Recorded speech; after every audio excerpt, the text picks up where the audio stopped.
നമസ്കാരം. Raf talk ഫുട്ബോളിലേക്ക് എവർക്കും സ്വാഗതം.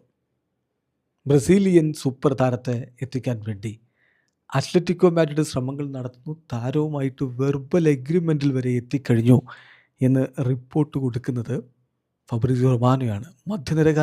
താരത്തിൻ്റെ കാര്യമാണ് പറയുന്നത്, മറ്റൊരുമല്ല എഡേഴ്സൺ എത്തിക്കുന്നതിന് വേണ്ടിയിട്ട് അത്ലറ്റിക്കോ മാഡ്രിഡിൻ്റെ ശ്രമങ്ങൾ അവസാന ഘട്ടത്തിലേക്കാണ് എന്നാണ് ഫബ്രിസിയോയുടെ റിപ്പോർട്ട്. അതിൽ അദ്ദേഹം പറയുന്നത്, Atletico Madrid have verbally agreed on personal terms with Ederson as Atlanta midfielder is a top target.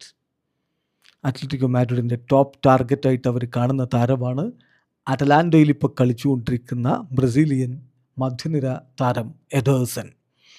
ഇപ്പോൾ ക്ലബ്ബുകൾ തമ്മിൽ ഒരു എഗ്രിമെൻ്റ് എത്തിയിട്ടില്ല. താരവുമായിട്ട് പേഴ്സണൽ ടേംസാണ് എഗ്രി ചെയ്തിട്ടുള്ളൂ. ക്ലബ്ബുകൾ തമ്മിൽ അത്ലറ്റിക്കോ മാഡ്രിഡും അറ്റലാൻറ്റയും തമ്മിലുള്ള ചർച്ച തുടരുകയാണ്. 35-40 മില്യൺ ഫീസാണ് ഇപ്പം ഏതാണ്ട് മുന്നോട്ടേക്ക് വെച്ചിരിക്കുന്നത്. Around 35-40 million euros. പക്ഷേ ഫൈനൽ തീരുമാനത്തിലേക്ക് എത്തിയിട്ടില്ല.